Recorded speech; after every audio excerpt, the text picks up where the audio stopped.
오늘은 추수감사주일입니다.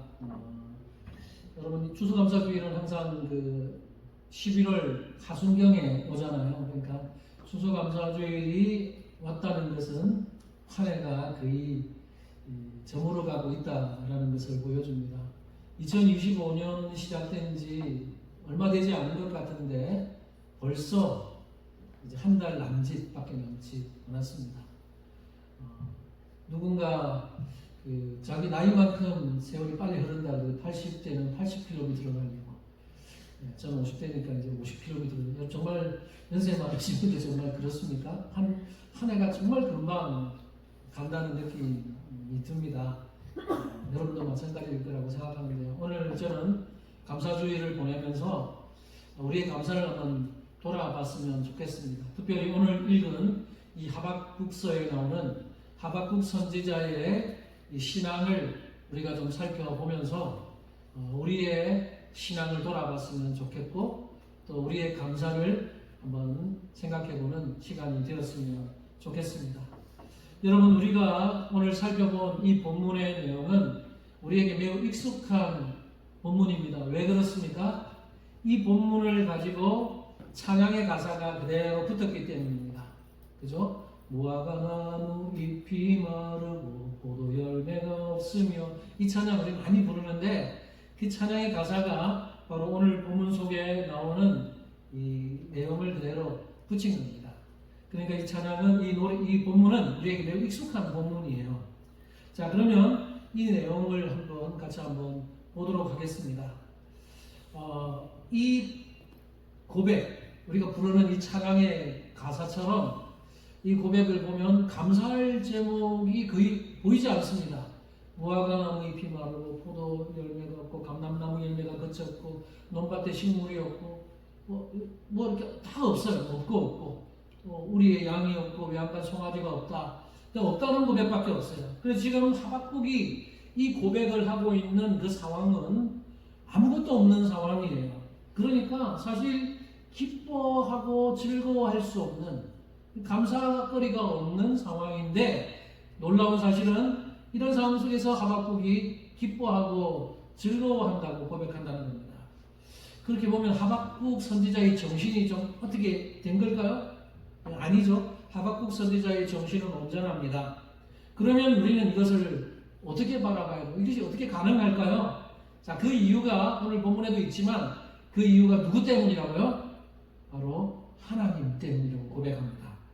주변을 돌아보면 아무것도 없지만 그럼에도 불구하고 감사하고 기뻐하고 즐거워할 수 있는 이유는 하나님 때문에 그렇다는 거예요. 그래서 이 찬양의 오늘 본문의 마지막도 그렇지만 이 찬양의 끝에서 남 여호와로 즐거워하리, 남 여호와로 즐거워하리, 난 구원의 하나님을 인해 기뻐하리라, 그렇게 고백하잖아요. 누구 때문에 기뻐한다고요? 하나님, 구원의 하나님 때문에 기뻐합니다. 여러분, 하박국의 이 고백은 불신자들은 결코 이해하지 못하는 고백입니다. 오직 구원의 은혜를 맛본 그리스도인들만이 이해할 수 있는 고백이라는 거예요. 하박국의 이 고백은 실제로 힘들고 어려운 상황 속에 있는 그리스도인들에게 큰 도전이 되는 말씀이기도 합니다. 여러분들 중에 혹시 힘들고 어려운 분들 있습니까? 힘들고 어려운 상황 속에 계신 분들이 있다면 이 말씀을 오늘 함께 살펴보는 것을 통해서 여러분에게 위로와 격려가 되고 또 도전받는 시간이 되기를 바랍니다. 아멘. 자, 그러면 오늘 본문을 볼 텐데요. 하박국의 이 감사 찬양의 내용을 살펴보기 전에 먼저 이 찬양을 부르게 된 배경부터 좀 우리가 살펴보겠습니다. 하박국은 어떻게 이 고백을 하게 되는지, 이 찬양의 배경이 어디 있느냐, 1장, 2장에 나옵니다. 하박국서는 총 3장으로 구성되어 있어요. 그래서 이 고백은 3장의 마지막 부분에 나오는데 이 찬양이 있기까지의 그 배경이 1장, 2장에 나옵니다. 제가 오늘 1장, 2장의 내용을 길게 다루지는 않고 짧게만 한번 가져와 봤어요. 1장, 2장을 정리하고 요약하면 크게 하박국의 두 가지 질문과 하나님의 두 번의 답변으로 요약할 수 있어요. 하박국이 하나님 앞에 두 번 질문을 합니다. 거기에 대해서 하나님이 하박국에게 대답을 해줍니다. 그 내용이 바로 1장 2장의 핵심적인 요약 내용이라고 할 수 있는데 제가 자막을 한번 준비해봤어요.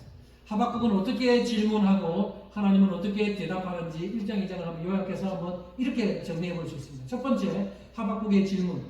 하나님, 이스라엘의 죄를 간과하시는 것이 하나님의 공의입니까? 라고 따지듯이 질문합니다. 그때 하나님이 대답해요. 뭐라고 대답해요? 그래, 맞다. 안 그래도 바벨론을 들어서 이스라엘을 징계할 것이다. 이렇게 대답했어요. 자, 그러니까 하박국이 또다시 두 번째 질문을 합니다. 그 다음 질문을 보시면 하박국이 이렇게 질문해요.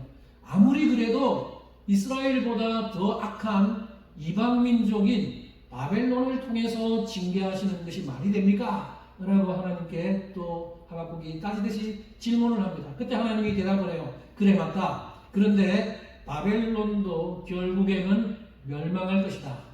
오직 의인은 믿음으로 말미암아 살 것이다. 이렇게 하나님이 대답하십니다. 이게 1장, 2장을 요약해 놓은 그 내용의 핵심적인 요약 내용이라고 할 수 있어요. 특별히 하나님의 두 번째 답변, 이 하나님의 두 번째 답변이 어디에 나오느냐? 하박국서 2장 3절 4절에 나오는데요. 그 말씀을 같이 한번 읽어봅시다. 제가 자막 준비했는데 같이 한번 읽어보겠습니다. 시작. 정한 때가 있나니 그 종말이 속히 이르겠고 결코 거짓되지 아니하리라. 비록 더딜지라도 기다리라. 지체되지 않고 반드시 응하리라. 보라, 그의 마음은 교만하며 그 속에서 정직하지 못하나 의인은 그의 믿음으로 말미암아 살리라. 아멘. 하나님께서 하박국에게 이렇게 말씀하십니다. 여기 보면 이 묵시는 정한 때가 있다. 정한 때가 있다. 여기 묵시라고 하는 것은요, 다른 말로 하면 계시 또는 비전 이런 말로도 번역이 되고 있습니다. 근데 하나님께서 그 하박국에게 묵시를 주셨어요. 비전을 주셨어요. 그런데 그 묵시는 정해진 때가 있다는 거예요. 그래서 속히 더딜지라도 기다리라고 이야기합니다. 여러분, 그러면 하나님께서 하박국에게 보여주신 비전, 묵시가 뭐예요? 그게 바로 여기 있는 내용이죠. 이방민족인 바벨론을 통해서 선민 이스라엘을 심판하시겠지만 하나님의 정한 때가 되면 그 바벨론도 반드시 심판해서 멸망하게 될 거라는 거예요. 바벨론이 아무리 강력해 보여도 하나님의 정한 때가 되면 하나님의 심판이 있을 텐데, 그러면 그렇게 강력해 보이던 바벨론도 언젠가 멸망할 거라라는 얘기를 하고 계십니다. 그러므로 지금 당장 좀 힘들고 어려운 상황에 있다 하더라도 낙심하지 말고 기다리라는 거예요. 비록 더딜지라도 기다리라. 정해진 때가 있으니까 그 때를 기다리라고 말씀합니다. 특별히 이 하박국의 마음에 크게 충격을 줬던 말씀이 4절 마지막에 있는 부분이에요. 의인은 그의 믿음으로 말미암아 살리라. 이건 굉장히 중요한 복음입니다. 그래서 이 하박국 2장 4절에 나오는 의인은 믿음으로 말미암아 살리라는 이 말씀을 신약에서 여러 번 인용을 합니다. 로마서 1장 17절, 갈라디아서 3장 11절, 그 다음에 히브리서 10장 38절에서 이 말씀을 그대로 3번 인용해서 이야기해요.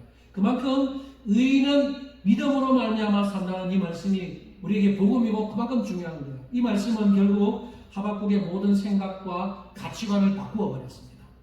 여기서 의인은 믿음으로 말미암아 산다. 이게 무슨 말입니까?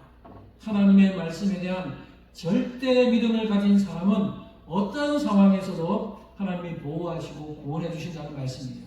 믿으십니까? 이걸 3절 앞에 있는 구절과 연결시켜 보면 더 분명해져요. 하나님께서 계획이 있으시죠? 하나님께서 계획을 보여주시는데 지금 그 이스라엘 민족이 굉장히 타락했고 그 심판을 받아야 돼서 저 바벨론을 들어서 이스라엘을 심판하시겠지만 그 바벨론도 결국에는 멸망할 거고, 그러나 바벨론에 의해서 심판받는다 하더라도 누구는 산다고요? 의인은 믿음으로 말미암아 살게 될 것이다. 이 놀라운 말씀을 듣게 돼요. 여기 여러분 의인이라고 할 때 의인에 대해서 여러분 어떻게 생각하십니까? 의인은 완벽한 사람, 전혀 흠도 점도 없는 그런 행위가 의롭고 완전한 사람을 가리키는 말이 아니에요. 성경에서 의인이라고 할 때 의인은 주로 하나님의 말씀을 절대적으로 믿는 사람을 가리킬 때 많이 사용됩니다. 여기서도 마찬가지. 여기서 말하는 의인이란 하나님의 말씀이 그대로 이루어질 것을 믿으면서 하나님 절대 신앙으로 살아가는 사람을 의인이라고 표현하는 거예요. 여러분 하나님의 말씀을 절대적으로 믿으세요? 그렇게 하나님의 말씀, 하나님의 약속을 절대적으로 믿는 사람이 의인이고 그런 사람은 그 믿음으로 살게 될 것이라는 겁니다. 지금 눈앞에 어떤 암울한 일이 있다 하더라도 낙심하는 것이 아니라 하나님의 말씀을 절대로 신뢰하면서 그 말씀이 이루어질 것을 기다리면서 믿고 나아가는 사람, 그 사람이 바로 의인이라는 것입니다. 저와 여러분은 바로 그런 하나님의 말씀을 절대로 신뢰하는 그런 의인들로서 믿음으로 살아가게 되는 우리 모두가 되기를 바랍니다. 하박국을 깨우친 것이 바로 이 말씀이에요. 하박국은 공의가 시행되지 않는 것 때문에 하나님께 불평했던 선지자잖아요. 그래서 저는 하박국을 바라볼 때 이 하박국이라는 선지자는 굉장히 의로운 사람이에요. 그리고 의분이 있었던 사람입니다. 그러니까 자기 동족임에도 불구하고 자기 민족, 이스라엘 민족들이 하나님을 섬기지 않고 죄를 행하고 자기 마음대로 행하니까 하나님 앞에 따지잖아요. 하나님, 저렇게 자기 마음대로 하나님을 떠나서 말씀을 떠나서 사는 저렇게 불의한 대로 사는 저 사람들을 가만히 두는 것, 그것이 하나님의 공의입니까? 따졌잖아요. 그건 공의가 아니지 않습니까? 하나님의 말씀대로 사는 사람은 복 주시고 하나님의 말씀을 떠나서 자기 마음대로 살고 이방민족 우상 섬기고 사는 저 사람들은 벌 주셔야 되는 거 아닙니까? 라고 따졌던 사람이 하박국이에요. 그러니까 하나님이 하박국에게 그래, 내가 계획이 있어. 저 바벨론을 들어서 저 이스라엘을 벌할 거야 하니까 또 의문에 차서요. 하나님 그건 더더욱 말이 안 돼요. 우리 이스라엘도 못된 짓 했지만 저 바벨론은 더 못된 민족인데 어떻게 더 못된 민족을 가지고 우리 민족을 벌하신단 말입니까? 라고 따지는 거잖아요. 이렇게 하박국은 하나님께 공의가 정의가 행해지지 않는 것 때문에 울분을 토하면서 하나님께 따지는 그런 선지자예요. 그런데 그런 하박국의 마음을 바꾸어 버렸어요. 어떻게? 뭐 때문에? 이 말씀 때문에. 하나님의 말씀은 정한 때가 있다. 계획이 있는데 그 계획은 정해진 대로 갈 것이고 기다려라. 그리고 의인은 믿음으로 말미암아 살 것이다. 이 말씀을 듣는 순간 하박국의 마음이 녹아진 겁니다. 그래서 불평이 싹 사라졌어요. 그때부터 하박국은 마음을 바꾸기 시작합니다. 그래서 3장에 들어가면 하박국의 마음이 바뀐 것이 드러나요. 3장에 하박국의 기도와 찬양의 내용이 나오는데 3장 2절을 봅시다. 3장 2절에서 하박국의 마음이 많이 바뀝니다. 이렇게 바뀌어요. 여호와여, 내가 주께 대한 소문을 듣고 놀랐나이다. 여호와여, 주는 주의 일을 이 소년 내에 부응하게 하옵소서. 이 소년 내에 나타내시옵소서. 진노 중이라도 긍휼을 잊지 마옵소서. 이렇게 고백합니다. 하박국의 이 마음은 이제 처음에는 안 됩니다 하나님, 그건 말이 안 됩니다 이렇게 했다가 이제는 그래요 하나님, 하나님의 뜻대로 하십시오. 그러나 이 수년 내에 그 일을 빨리 나타내십시오. 수년 내에 그 일을 빨리 해주십시오 라고 마음이 바뀌어요. 그리고 진노 중에 있더라도 우리 이스라엘 민족을 향한 긍휼만큼은 잊지 말아 주십시오 라고 고백을 하고 있어요. 하나님의 뜻을 이제 아는 거예요. 하나님의 뜻을 깨닫고 나니까 이건 하나님의 뜻이구나, 돌이킬 수 없구나. 그러면 이제는 마음 바꿔서 하나님 뜻대로 해주시되 빨리 좀 해주세요. 하나님 빨리 수년 내에 이 일을 이루어주시고 바벨론을 들어서 우리 민족을 칠 거라면 그걸 제가 거절하지는 못하겠지만 바벨론을 들어서 우리 민족을 멸하실 때, 징계하실 때 그 중에서라도 이 백성들을 향한 긍휼은 잊지 말아 달라고 부탁을 하고 있는 거예요. 여러분, 하박국이 왜 이렇게 진노 중에도 긍휼을 잊지 말라고 하나님께 기도하고 있습니까? 그 진노가 얼마나 클지를 알기 때문에. 바벨론을 통해서 이스라엘 민족을 심판하실 때 이스라엘 백성들이 받아야 할 그 고통이 얼마나 클지를 알기 때문에 긍휼을 잊지 말라고 그렇게 하나님께 부탁하고 기도하고 있는 겁니다. 실제로 하박국은요, 그 상황을 연상합니다. 바벨론이 공격해 들어와서 이스라엘 민족을 심판하고 징벌할 때 그 얼마나 두렵고 그 공포스러운 상황이 있을지를 연상하면서 16절에서 자신의 그 마음을, 그 두려운 마음을 고백해요. 16절 한번 볼게요. 3장 16절. 오늘 읽은 본문이긴 한데 이렇게 이야기합니다.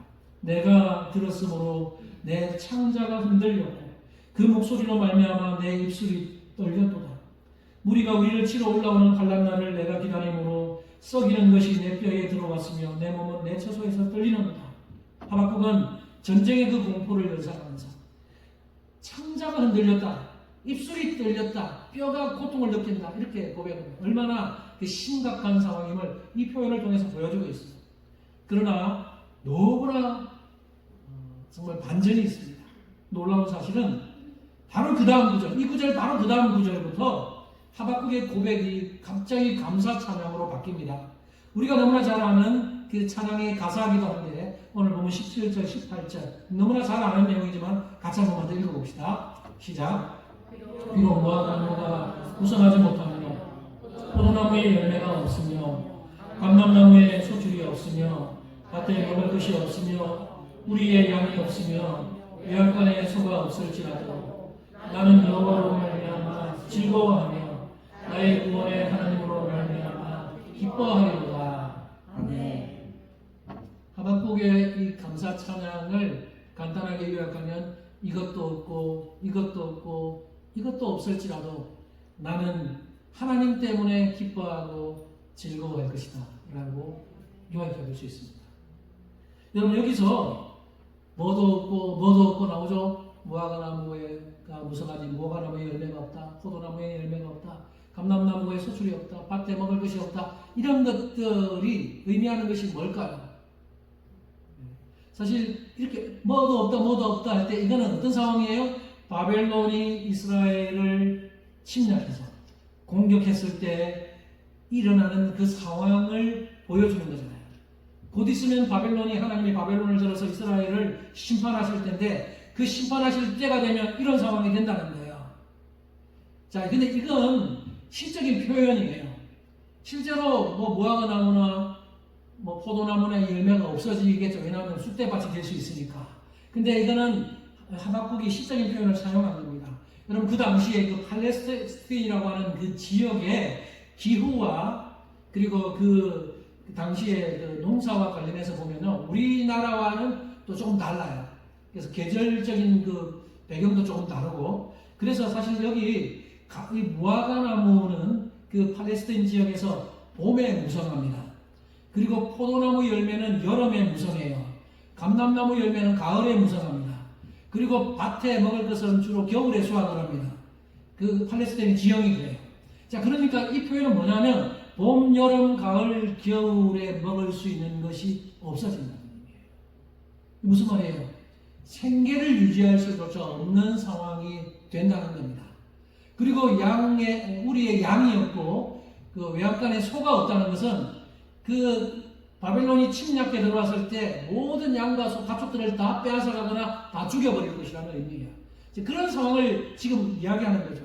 비록 그런 상황이 된다 하더라도 봄, 여름, 가을, 겨울에 먹을 수 있는 음식들이 하나도 없어지고 가축들이 하나도 없이고 다 빼앗긴다 하더라도 그 하박국은 여호와 하나님 때문에 즐거워하고 기뻐하겠다 고백하는 거예요. 특별히 구원의 하나님 때문에 기뻐하겠다.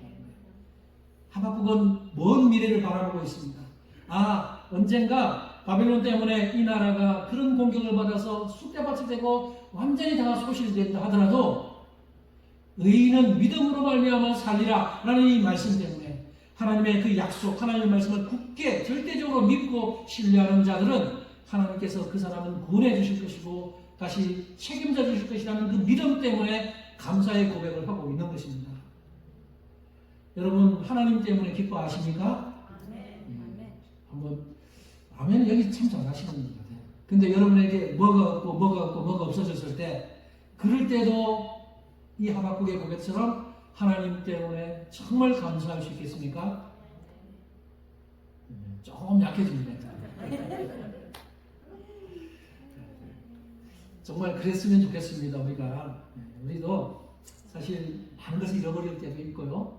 우리가 원하는 것 얻지 못할 때도 있고 하지만 우리가 감사해야 되고 기뻐해야 될 수 있는 최소한의 기준이 있다면 바로 하나님 때문에 그렇습니다. 우리를 구원해 주신 하나님 때문에 우리는 기뻐하고 즐거워할 수 있어야 하는 것입니다. 이것이 참된 신앙을 가진 사람의 모습이에요. 참된 신앙이면요, 자기에게 있는 모든 것이 없어졌다 하더라도, 극한 고통과 환란이 임했다 하더라도 그거에 집중해서 그것 때문에 불평하고 원망하는 것이 아니라 그것과는 상관없이 더 큰 먼 미래를 바라보는 하나님의 그 말씀을 바라보면서 더 영광스러운 것이 있기 때문에 그것을 극복해내고 오히려 기뻐하고 감사할 수 있는 사람이 참된 신앙인이라는 거예요. 사도 바울의 고백을 한번 읽어보기 원합니다. 고린도후서 4장 16절부터 18절 사이에서 그 영광스러운 약속을 우리에게 하고 있는데요. 같이 한번 읽어봅시다. 16절부터 18절 시작. 그러므로 우리가 낙심하지 아니하노니 우리의 겉사람은 낡아지나 우리의 속사람은 날로 새로워지도다. 그 다음 보세요. 우리가 잠시 받는 환난에 경한 것이 지극히 크고 영원한 영광에 중한 것을 우리에게 이루게 하리니 우리가 주목하는 것은 보이는 것이 아니요 보이지 않는 것이니 보이는 것은 잠깐이요 보이지 않는 것은 영원하리라. 아멘. 여기 보면 우리가 잠시 받는 환난에 경한 것, 바울은 그렇게 고백해요. 우리가 잠시 받는 환난이 있을 수 있어요. 그러나 그것은 경한 것이라고 합니다. 가벼운 것이라고 말해요. 그 반대로 지극히 크고 영원한 영광에 중한 것이라고 말합니다. 이 비교를 하고 있어요. 우리가 이 땅에서 어떤 환난을 당하고 고통을 당해도 그건 잠시 받는 것이고 그건 가벼운 것이지만 그보다 더 영원하고 무거운 것이 있대요. 뭐예요? 그건 보이지 않는 것. 눈에 보이는 것보다 보이지 않는 것이 훨씬 더 값지고 영원한 가치가 있는데 그건 우리에게 주셨다는 거예요. 여러분은 눈에 보이지는 않지만 영원한 가치가 있는 영원한 그 천국에 대한 소망 가지고 살아가고 계십니까? 진짜요?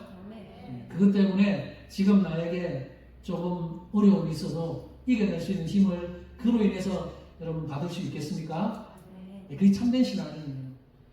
아멘이 조금씩 자꾸 줄어드는데 그래도 여러분 힘씁시다. 저도 인간이라서요. 저도 뭐 목사라고 해서 뭐 다른 게 아니에요. 저도 인간이잖아요. 그래서 저에게도 어떤 어려움이 있고 때로는 뭐 여러 가지 환난이 닥칠 수 있지만 그럴 때 힘들어요. 힘들고 아픔도 있고 하지만 그런 아픔들 때문에 원망하고 불평하면 나에게 유익한 것이 별로 없어요. 그럴 때 우리는 약속을 붙들고 그 상황 속에서도 언젠가 또다시 하나님께서 갚아주시고 또 회복하게 하실 하나님의 그 말씀을 붙들고 살아갈 때 힘이 되는 겁니다. 그리고 궁극적으로는 언젠가 우리가 이 땅에서 죽임을 당하겠지만 영원히 우리가 영원한 생명을 소유하고 얻게 되는 그 영원한 천국, 보이지 않는 그 영원한 영광 바라볼 때 힘을 내고 용기를 낼 수 있는 겁니다. 우리 모두 다 그런 삶을 살았으면 좋겠고 정말 이 말씀 하박국의 고백이 우리의 고백이 되었으면 좋겠습니다. 여러분 오늘 설교 제목을 하나님으로 말미암는 기쁨과 감사 이렇게 붙였어요. 하나님으로 말미암는 기쁨과 감사. 여러분은 앞에 다른 말을 붙이고 싶을지도 몰라요. 새 집을 사는 것으로 말미암는 기쁨과 감사. 좋은 차를 구입한 것으로 인한 기쁨과 감사. 그런 것도 기쁨과 감사가 될 수 있어요. 그러나 그런 것보다 하나님으로 말미암는 기쁨과 감사가 된다면 우리의 신앙은 흔들리지 않는 신앙이 되리라고 저는 믿습니다. 하박국이 무화과나무 잎이 마르고 포도 열매가 없고 감람나무 열매가 없고 논밭에 식물이 없고 다 없고 할지라도 하나님 때문에 기뻐하고 감사한다고 그 고백한 것처럼 우리도 좋은 집에 살지 못하고 명품 차를 끌고 다니지 못하고 또 넉넉할 만큼 뭐 여행을 많이 다니지는 못한다 하더라도 그런 것이 없다 하더라도 하나님 때문에 기뻐할 수 있다면 그런 고백을 할 수 있는 우리 모두가 되기를 간절히 바랍니다. 하실 수 있겠어요? 제가 지켜보겠습니다. 그러므로 여러분의 이제 삶 속에 앞으로도 어떤 어려움이 닥친다 하더라도 그 문제, 그 상황만 바라보지 말고 그 상황 넘어 계시는 하나님을 바라보십시오. 신실하신 하나님의 그 말씀을 붙드십시오. 그러면 이겨낼 수 있는 힘이 생기게 됩니다. 그래서 여러분이 하나님께 붙들고 하나님의 약속을 신실하게 붙드는 그런 삶을 살아가면 하나님 여러분 책임져주실 것이라는 그 약속은 제가 드릴 수 있습니다. 왜냐하면 성경이 그렇게 약속하고 있기 때문에. 그렇게 우리의 신앙을 돌아보면서 오늘 감사주의를 보내면서 그런 감사, 그런 기쁨, 그런 은혜가 우리 가운데 있기를 바랍니다. 이제 말씀을 좀 정리하면서 제가 한 사람의 이야기를 좀 소개해 드리면서 말씀을 좀 마무리하려고 합니다. 제가 좀 여러분과 함께 나누고자 하는 이 사람은요, D.L. 무디라고 하는 그 유명한 우리가 잘 아는 D.L. 무디의 친구이면서 또 큰 아픔을 당했던 그런 사람인데 이 사람의 이야기를 여러분과 좀 나누고자 합니다. 그 사람 이름은 호레이시오 스패포드라고 하는 분입니다. 이 사람이 당시 43세, 43살 때 잘 나가던 시카고에서 잘 나가던 변호사였고요. 린더 대학교와 시카고 의과대학에서 그 법리학 교수로 섬기고 있던 사람이고 또 무디와 절친이었고 무디 교회에서 회계 집사로 섬기고 있었던 중이었습니다. 43세 때 나이 때. 1871년에 시카고에 대화재가 발생하게 되는데 그 대화재로 인해서 스패포드의 전 재산이 거의 불에 타서 소실되고 전 재산을 거의 잃어버리게 됩니다.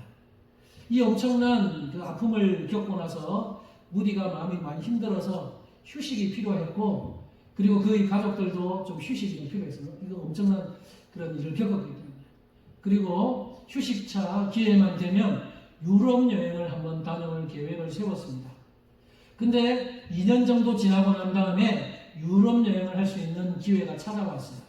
1873년 미국의 필라델피아에서 큰 그 컨퍼런스 같은 회의가 열렸는데 국제회의가 열렸는데 전 세계에서 그 회의에 참석했습니다. 그리고 그 회의가 끝나고 나서 다 고국으로 돌아갈 때 프랑스에서 온 사람들이 프랑스의 유람선인 그 여객선인 비르드 하베르라고 하는 배를 타고 자기 나라로 고국으로 돌아갈 때 이 스패포드의 가족들도 그 배를 타고 함께 가면서 유럽 여행을 할 계획을 세웠어요. 그런데 스패포드 교수는 그때 가족들과 함께 가지를 못합니다. 왜냐하면 시카고의 그 대화재 때문에 자신의 재산이 다 날아간 것 때문에 뒷정리가 좀 필요했고 또 그 화재 때문에 무디 교회도 화재로 인해 소실되었기 때문에 그 교회 재건축 문제로 인해서 정리할 일이 남아 있었기 때문에 가족들을 먼저 보내고 자신은 나중에 함께 합류하겠다라고 생각하고 가족들을 먼저 보내게 돼요. 1873년 11월 15일 지금 이 시점인 것 같아요. 11월 15일에 스패포드 부인과 4명의 딸, 그 딸이 11살인 애니, 그리고 9살인 메리, 그리고 5살인 베시, 2살인 타니타, 이 4명의 딸을 먼저 그 배에 실어서 보냅니다. 그리고 수일 내로 내가 너희들에게 함께 가겠다라고 약속하고 스패포드는 남았어요.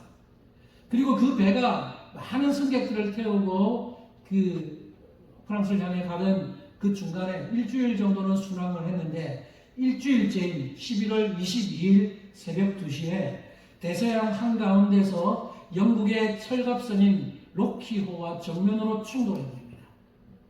그리고 그 여객선은 30분도 채 지나지 않아서 물에 잠기게 됩니다.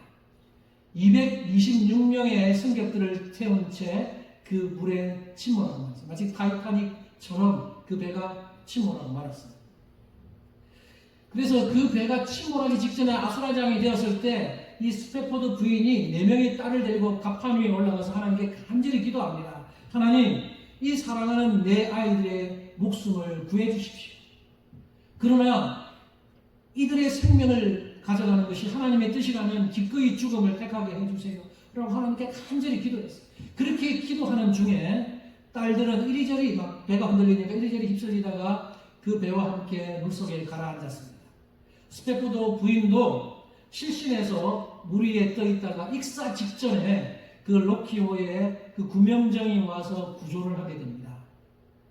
9일이 지난 12월 1일에 로키호 안에 구조된 그 사람들은 영국으로 이송이 됩니다. 영국의 웨일즈의 카디프라는 항에 도착을 하게 돼요. 그리고 그곳에서 이제 가족들에게 정보를 보내는데 이 스패포드 부인도 자기의 남편, 미국의 시카고에 있는 남편에게 정보를 보내서 나 혼자만 살아남았음. 이라는 간단한 그 정보의 내용을 보냅니다. 그 내용을 받은 스펙포드의 마음이 어떻겠어요? 스펙포드는 얼마 전에 그 잃어버린 그 대화재 때문에 자신의 전 재산을 잃어버렸는데, 그리고 지금 내 딸마저 죽었다는 소식을 들었을 때 거의 정신을 차리지 못하는 상황이 됩니다. 그래서 그는 거의 실신할 상태로 정신을 차리지 못하지만 그래도 그렇게 있을 수가 없어요. 왜냐하면 지금 자기보다 더 힘들어하고 있을 자기의 아내가 생각이 났어요. 내 딸을 잃어버리고 겨우겨우 구조되어서 영국에 가 있는 그 아내를 생각해서 급히 배를 타고 영국으로 가는 배에 몸을 실었습니다. 그리고 영국을 향해 가던 중에, 항해를 하는 중에 그 배의 선장이 어느 날 스펙포드를 자기 선장실로 부릅니다. 선장실로 부르고 나서 이렇게 이야기해요. 지금 우리는 당신의 네 딸들이 그 타던 배가 침몰했던 그 현장, 그 위를 지금 지나고 있습니다. 그렇게 이야기를 합니다. 그 말을 들은 스펙포드가 자기의 선실로 돌아옵니다. 그리고 선실로 돌아와서 하나님 앞에 그때부터 밤새 씨름을 하면서 하나님 앞에 울부짖습니다. 하나님 앞에 자신의 마음을 쏟아내기 시작해요. 하나님, 그 누구보다 하나님을 사랑하는 저에게 왜 이렇게 엄청난 시련을 주셨습니까? 라고 따지기 시작합니다. 그 많은 재산을 다 가져가고도 부족해서, 뭐가 부족해서 우리 네 딸마저 이렇게 빼앗아가는 것입니까? 라고 따졌습니다. 그리고 하나님께서 자기를 버리신 것이 아니냐고 캐물었어요. 그리고 하나님이 살아계시다면 어떻게 이렇게 가혹한 일이 있을 수 있냐고 하나님께 따졌어요. 그는 밤새 울면서 하나님께 따졌습니다. 해답을 얻어야 하기 때문에. 그는 해답을 얻어요. 그는 신앙인으로서 도대체 이 상황이 어떻게 이런 상황이 있었느냐 하나님께 해답을 구했습니다. 그런데 그렇게 밤새 울부짖던 어느 날, 그날 새벽에 날이 새 무렵에 그토록 폭풍을 치던 그의 마음속에 말로 닿을 수 없는 평화가 찾아왔다고 고백을 해요.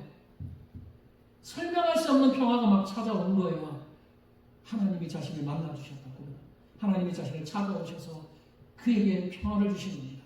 그리고 그 상황을 잊지 않으려고 그는 펜을 들어서 글을 쓰기 시작합니다. 그 상황에서 글을 써요. 그가 쓴 그 상황에서 그가 기록했던 글이 바로 우리가 오늘 불렀던 찬송가 413장의 내용은 평안해라는 찬양의 가사입니다. 그 가사의 1절, 2절을 보면 이렇게 되어 있어요. 내 평생에 가는 길 순탄하여 늘 잔잔한 강 같든지 큰 풍파로 무섭고 어렵든지 나의 영혼은 늘 평하다. 2절은 이렇습니다. 저 마귀는 우리를 삼키려고 입 벌리고 달려와도 주 예수는 우리의 대장되니 끝내 싸워서 이기겠네. 내 영혼 평안해. 내 영혼 평안해. 나는 이게요, 우리 인간으로서 사실 이런 고백이 어렵습니다. 하나님이 하시지 않으면 이런 고백을 할 수 없죠. It is well with my soul. 이렇게 스펙포드가 그 현장에서 이렇게 막 기록하면서 이 글이 오늘 우리가 불렀던 찬양이에요. 우리가 이 찬양 여러 번 부르잖아요. 많이 부르잖아요. 근데 이 찬양의 그 배경이 이런 이야기가 배경이 되고 있다는 사실을 우리가 알고 나면 우리를 좀 더 돌아볼 수 있게 됩니다. 우리는 그냥 아무 생각 없이 내 평생에 가는 길 순탄해서 늘 잔잔한 강 같든지 큰 풍파가 있어서 무섭고 어렵든지 내 영혼을 편하다 별 생각 없이 부를 수 있지만 여러분 이걸 깊이 하면서 묵상해 보면요 사실 우리의 인생에는 순탄할 때도 있고 폭풍과 칠 때도 있어요. 그죠? 그런데 평탄할 때만 하나님께 감사하시는 것이 아니고 우리 인생에 폭풍과 치는 그런 인생의 어려움이 있다 하더라도 그 상황 속에서도 하나님 때문에 하나님이 주시는 그 평화 때문에 평안할 수 있는 것 이걸 우리가 맛보아야 되는 것입니다. 저는 이것을 여러분 머리로만 아는 하나님이 아니고 여러분 경험을 통해서 이런 하나님을 실제로 만나고 경험하고 살았으면 정말 좋겠습니다. 그런 고백이 우리 속에 있었으면 좋겠어요. 혹시 여러분들 중에 스펙포드와 같이 견딜 수 없는 아픔을 겪으신 분들이 있습니까? 혹시 지금 그런 어려움을 겪고 있는 분들이 있습니까? 그런 분들이 있다면 그 상황 때문에 원망이나 불평으로 가는 것이 아니라 하나님의 위로와 평안을 위해서 기도하십시오. 하나님 해결해 주십시오. 하나님 왜 그렇습니까? 답을 찾으려고 하나님께 부르짖고 외쳐보십시오. 하나님 여러분에게 찾아오실 것이고 여러분을 만나주실 것이고 여러분에게 말로 표현할 수 없는 이런 이 413장에 고백하는 스페포드의 이 고백처럼 내 영혼 평안해 라는 그 고백을 하는 그런 신앙의 삶을 경험하는 우리 모두가 되기를 바랍니다. 오늘 추수감사주의를 보내면서 그동안 혹시나 원망이나 불평했던 적이 있다면 이 시간 다 좀 털어버리셨으면 좋겠습니다. 여러분을 원망하고 불평했던 상황들, 그 상황들에 주목하지 마시고 그런 상황들만 바라보면 우리 속에는 평안이 없을 겁니다. 그러나 그런 상황이 있지만 우리와 함께 하시는 하나님, 우리에게 영원한 영광의 천국을 소망을 주신 그 하나님 바라보면서 나아가면 우리 속에 이런 평안이 찾아오게 될 겁니다. 그런 삶을 통해서 정말 하나님만 바라보고 다시 한번 감사로 하나님께 나아가는 모든 성도님들 되시기를 주님의 이름으로 축복합니다. 기도하겠습니다.